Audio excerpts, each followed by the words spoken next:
toujours l'Afrique qui gagne. Et messieurs, bonsoir, ravi de vous retrouver pour ce nouveau numéro de votre magazine CAN, la deuxième journée qui se poursuit. Le groupe F à l'honneur. Tout à l'heure, c'était à 13h à Limbé. Ce match entre le Mali et l'équipe de la Gambie. Match nul, un but partout. Bonne performance donc des Gambiens. Nous allons débriefer ce match. Les Maliens qui avaient ouvert le score par Ibrahima Koné sur penalty et c'est Barrow qui égalise pour la Gambie également sur penalty. Je suis avec Talla Fall et doyen Hassan Sen. Hassan maa ngi lay nuyu. nuyu naa téléspectateurs yi. Talla maa ngi lay nuyu yow tamit. maa ngi lay fay Cheikh di nuyu grand Hassan et di nuyu tous nos téléspectateurs de la TFM fidèles au poste et bon dimanche à tous. Voilà, CAN, donc le programme est riche aujourd'hui. Deux matchs nous attendent tout à l'heure. Nous y reviendrons. On n'oublie pas également les nouvelles de la tanière. Ce sera avec Mamadou Ndiaye et ce sera dans Soir de CAN. Voilà, Hassan, match bi jeex na sànq ci diggante équipe bu Gambie ak équipe bu Mali. Match bi muy commencé, on voit l'affiche déséquilibrée, mais ci biir match bi, quand même, on a vu une équipe gambienne qui a tenu la dragée haute à cette équipe du Mali. Comme nous l'avons dit, il commencé sur le papier, c'est déséquilibré. Dans le jeu aussi, en termes de possession, c'est assez déséquilibré. Les Maliens ont eu tout ce qu'il fallait. Le ballon, mais sans se créer de nombreuses occasions. Non, sans être dynamique devant. Dans le dernier tiers, dans les derniers gestes, ils ont manqué vraiment de dynamisme, de réalisme. Ils ne se sont pas créé énormément d'occasions.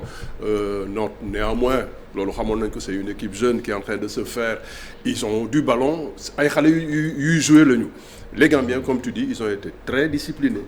Taxaw déglu leen góorgóorlu seen organisation benn yoon yëngatuwul et ils ont jamais lâché. La preuve match bi ay presque coup du sort moo ko naroon déterminé. Les Maliens qui obtiennent un penalty quand on pense que ça peut terminer le match mais Gambien mosuñu bàyyi te même bi ñu leen di yëngal taala ñaari yoon ñetti yoon dóor nañ ci weñ bi ça veut dire que vraiment dara jaaxalu leen. Moi j'aime bien seen ni ñu dugg see ci CAN bi et pour une première logiquement à 4 points war nañu bokk ci ñiy jàll. Donc, logiquement 4 points ça devrait le faire mais équipe bu Mali bi tactiquement non équipe bu Gambie bi tactiquement quand même ils ont répondu présent parce que gis nañ leen défensivement le double rideau était parfait et n'empêche dañu doon piquer souvent en contre ils ont trouvé même les poteaux à 2 reprises sur balles arrêtées. Absolument, c'est pour dire même l'importance des balles arrêtées dans un match de foot, ça peut faire la différence. Ils ont eu un ballon sur la transversale, un autre sur le poteau. Donc, et c'est ça qui veut dire aujourd'hui que dominer n'est pas gagner. Donc, ce n'est pas systématique. Parce qu'en termes de possession, quand on regarde les stats, ils sont au moins à 68% de possession. Donc, c'était un cran au-dessus sur le plan technique, mais n'empêche quand même les Gambiens ont résisté, ont tenu bon. Ils ont respecté les consignes, ils n'ont pas paniqué, surtout par moments, c'était pas évident parce que même sur le penalty, c'est juste un duel, hein, donc chacun cherche à se positionner et donc l'autre qui se laisse tomber, bon, ça fait partie du jeu. Mais n'empêche qu'ils y ont cru, ils sont restés sereins et ils ont essayé de jouer. Ils sont pas restés dans leur camp en se disant à 1-0, non, on ne doit pas attaquer, peut-être qu'on va se découvrir davantage, on risque de prendre un deuxième but. Mais ils y ont cru, c'est pour dire vraiment leur détermination sur ce match-là, en se disant quand même qu'il y a des chances de pouvoir marquer un but, et c'est ce qui leur a permis, parce que s'ils étaient restés dans leur camp, ils n'auraient pas eu ce penalty-là. Ils ont cherché à jouer, même si ce n'était pas évident, et donc ils l'ont arraché de fort belle manière, ce match nul. Et donc ça leur ouvre aussi des possibilités de pouvoir... De Génération Foot qui continue sur sa lancée, buteur lors de la première journée. Aujourd'hui, on l'a vu avec ce super coup franc qui heurte le poteau. Vraiment, on se dit que cette équipe, elle est novice, mais on voit que quelque part aussi, il y a du vécu, il y a de l'expérience, surtout des joueurs qui connaissent le haut niveau, même si c'est leur première Coupe d'Afrique. Absolument, parce qu'aujourd'hui, si on prend le cas d'Ablaye Diallo, une fois arrivé à Génération Foot, il y a passé au moins 2 ans et demi. Avant d'aller à Metz, et de Metz, il est allé à Ajaccio, Ajaccio, aujourd'hui, il est à Serein. Et Serein, il fait monter cette équipe-là en première division. Donc, il a porté cette équipe-là à lui seul. Et tout le monde s'est dit, ce garçon, il a du talent. Il a un gros potentiel. Maintenant, ce qui lui reste, c'est de travailler sur le plan physique. Il n'arrive pas à terminer ses matchs depuis 4 ans que je connais Ablaye Diallo. Il est toujours resté le même. C'est un feignant. Mais techniquement, il peut tout faire. Il peut te décanter un match à tout moment. Et ça fait partie aussi des équipes, des joueurs sur lesquels on peut compter dans une équipe. Parce que sur cette équipe-là gambienne, on a des garçons qui évoluent en Europe, qui connaissent bien la pression et qui savent au moins respecter les consignes. Parce que ça aussi, c'est une discipline tactique. Parce que quand on a vu les Gambiens, sur le plan technique, ils étaient archi-dominés, mais n'empêche, ils ont su résister avec une bonne stratégie, avec une bonne défense, et pouvoir ressortir quand il le faut, et jouer calmement leur chance sur les phases offensives. Sauf que peut-être au vu de cette prestation venue de Mauritanie, surtout sur l'animation offensive. Moi, je les avais trouvés tellement percutants, beaucoup de percussions dans ce qu'ils faisaient. Je pense que, bon, peut-être Tambile ou le deuxième match, mais je les ai trouvés un peu trop respectueux par rapport aux Maliens. Parce que c'est une vitesse où il y a un petit Nyari Koulouari. Logiquement, Ablaye Diallo, quand il a pu soutenir la cadence, ça veut dire qu'il n'y a pas eu d'efforts violents. Et ils l'ont fait contre la Mauritanie. Chaque fois que nous gueulons, tout de suite, on les sentait se projeter. Des métiers, ils sont restés plus dans la... peut-être. Je pense quand même que c'était une stratégie. Parce que, comme quoi, parfois, dans un match de foot, il faut savoir gérer l'adversaire. Parce que quand même, quoi qu'on puisse dire...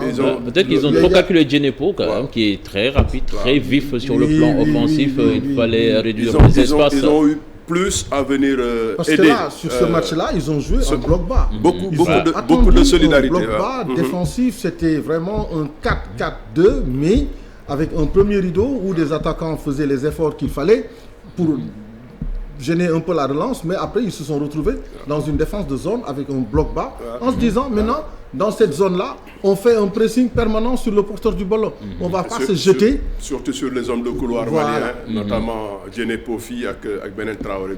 Bon, ça a eu le mérite, ça, Ben moment aussi, pour quand même... Nous sommes partisans, on parle beaucoup de la Gambie, mais les Maliens...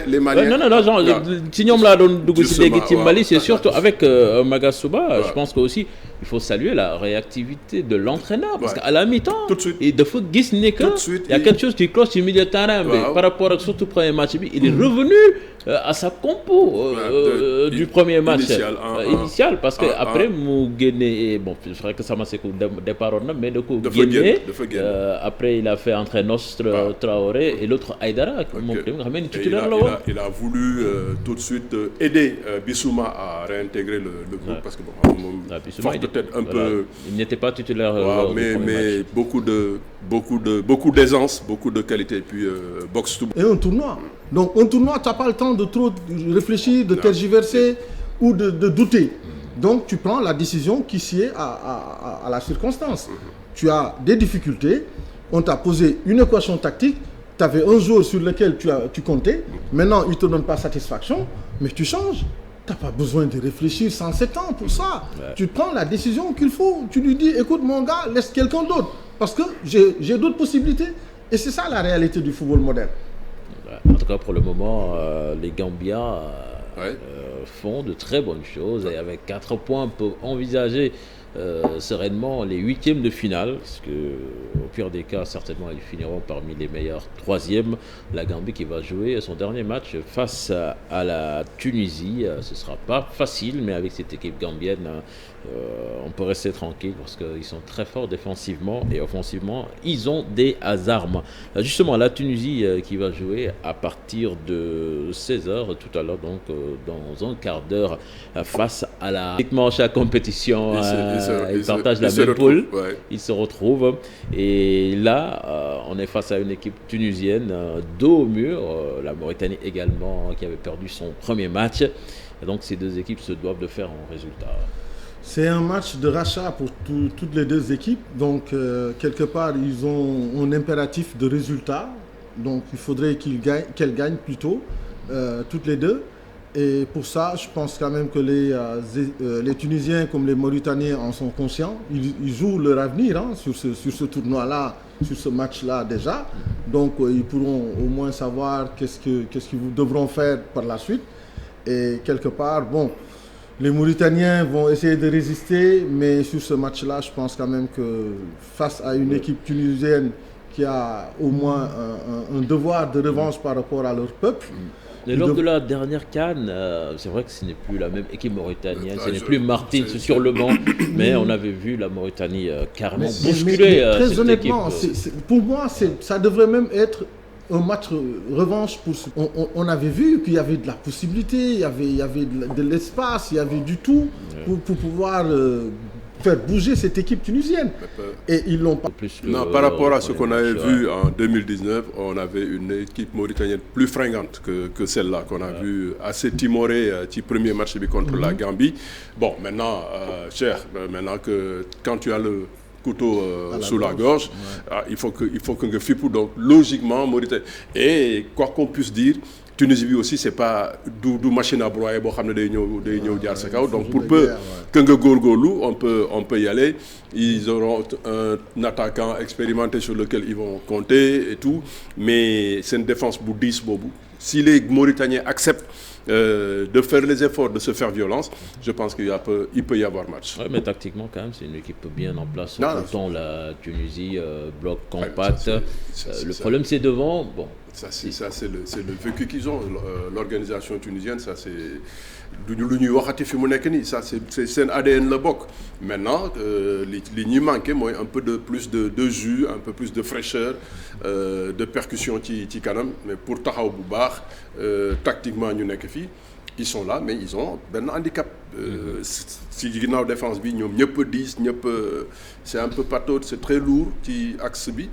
Donc le Mauritanien man suñu buggee dara, Ibnou Ba que l'on attend, je pense qu'il faudra qu'il fasse un peu plus que Ndiaye Tar bi. Contre la Gambie, c'était pas très fort de sa part. Non, surtout lui, non. Il se montrait ou bien il se regardait venir. Il n'a pas mis le bleu de vous venez fii ci ginnaaw, c'est vous qui vous êtes trompé quoi. Mais pas tout de suite rek ñëw. Voilà, la Tunisie souvent qui démarre lentement. Diesel, en mode diesel, ces compétitions.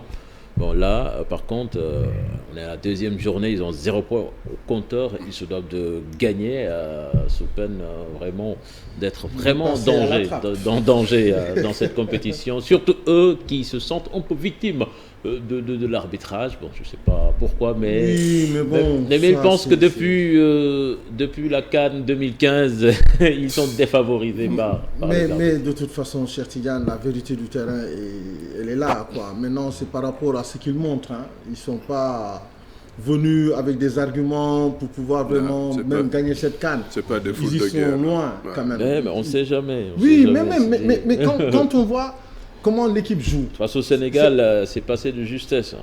Oui, et il digère mal ce penalty non accordé jusqu'à maintenant. Oui, mais maintenant, ils ont la possibilité de se racheter. C'est l'occasion. Donc là, même eux, sur le penalty qu'ils ont obtenu, ils ont forcé l'arbitre à siffler le penalty. C'était pas un penalty aussi évident. Contre le Mali, plutôt. Donc, et ça, on peut toujours en redire. Les Maliens peuvent toujours aller contester et même faire une réserve technique. Parce qu'avant même que l'arbitre ne siffle, celui-là s'amène avec le ballon et il désigne le point de pénalty. Donc comment un arbitre peut accepter ça? C'est un rouge très heureux même. Voilà, et très discutable. Maintenant, c'est vrai que cette équipe-là, on a beau dire aujourd'hui, peut-être qu'elle démarre en mode diesel, mais il va falloir aussi mettre le turbo. Donc sur ce match-là, ils ont le coup près, donc il va falloir qu'ils montrent d'autres arguments. Bonne machine qui doit aller. Mais en face, Sierra Leone, ce qu'ils nous ont montré contre l'Algérie, ça aussi c'est une équipe très vaillante. Boo xam ne tamit tactiquement fi nga leen di fekk fa nga leen di fekk, et dès que mun nañ ko aussi bien les deux Camara que les autres, ils vont te poser des problèmes devant. Maintenant, est-ce que le bon défenseur qui nous a impressionné, le Colker ou je sais pas quoi. Colker, sur l'anglais voilà. naturalisé. Bon, je sais pas s'il est naturalisé ou pas, mais il a joué chez les jeunes en Angleterre. Colker, très fort en défense. Il a fait toutes les petites catégories en Angleterre. Ça fait longtemps qu'il est dans le circuit. Très intelligent, dans le jeu. Parce qu'en fait, c'est ça où tu remarques les grands défenseurs. Ouais. C'est-à-dire son intelligence, son placement, et comment il arrive à couvrir et puis à bien relancer. Parce que sur le plan technique aussi, c'est propre. Sa et maintenant, c'est aux Ivoiriens de nous démontrer quand même. Et justement, cette équipe ivoirienne-là, c'est une machine de guerre sur le plan offensif, mais ça ne se matérialise pas encore sur le terrain. Mais il y a eu beaucoup de déceptions. Moi, surtout par rapport à Pépé, franchement, il me déçoit de jour en jour. C'est-à-dire que depuis qu'il a quitté Lille, il n'arrive pas à s'imposer à Arsenal. Et ça, bon, la première année, on te dit c'est une année d'adaptation. Maintenant, ce n'est plus vrai. Dans ce football, tu viens, tu dois t'adapter. Tu dois pouvoir t'intégrer parce que les conditions sont là, tout est là pour que tu t'intègres. Maintenant, quand tu vois 1 an, 2 ans, et même à la CAN, tu n'arrives pas à convaincre, ça pose un réel problème de niveau. Est-ce que le garçon, c'est parce qu'il est bon techniquement? Aujourd'hui, il est titulaire, donc... mais il a intérêt à démontrer, parce que les Ivoiriens ne vont pas lui faire de cadeaux. Hein. Le peuple ivoirien, il attend quand même à ce que lui, il porte l'équipe. Comme plus, on l'a vu quand il a été à Lille. Ces remplaçants qu'il a, ce qu'ils attendent derrière lui, on n'a pas le temps de donner des excuses. Hein. Où tu es, Non. Parce qu'à ce niveau-là, il faut qu'il démontre qu'il a sa place de titulaire. Il le mérite. Ouais. On lui fait confiance parce que quelque part, souvent, on a dit, ouais, il n'a pas démarré le match, il a du mal quand il est remplaçant. On lui a trouvé souvent pas mal d'excuses, même pour la CAN 2019. Mais cette CAN-ci, c'était à lui de venir, de démontrer qu'il est capable de porter l'équipe et de pouvoir faire la différence et de marquer des buts. C'est ce qu'on attend de lui. Parce que quand même, c'est un grand joueur, quoi. C'est ce qu'on attend de lui. Mais de l'autre côté aussi, Zaha également, c'est un nom, c'est un joueur titulaire en première ligue anglaise qui fait de bons matchs. Là également, je pense que c'est le moment de marquer ses empreintes en équipe nationale. Absolument. Difficile à canaliser aussi. C'est ça son il y avait des frictions même. Son gros défaut, difficile à canaliser. C'est une tête brûlée, lui. Il est pétri de qualité, il est bourré de talent, mais je pense que sur la tête, dans la tête, il y a... Et parfois, il se la joue trop perso. Il n'est pas très collectif, il ne cherche pas à être utile à l'équipe. C'est rien que pour moi. Mais le gars qui les amène, il sait tout ça. Et comme je dis, lui, derrière, il a Gradel, malgré les années qui passent. Quand il est là, quand il faut... Il répond présent. Quand il faut faire, il fait. Hein. Donc, tous, ils ont intérêt à être tout de suite bons. Et surtout que sur le staff, dans le staff plutôt, il y a quand même DJ, il y a Yaya qui vont pouvoir leur parler à un moment donné, arrêter de vous la jouer perso et de jouer solo.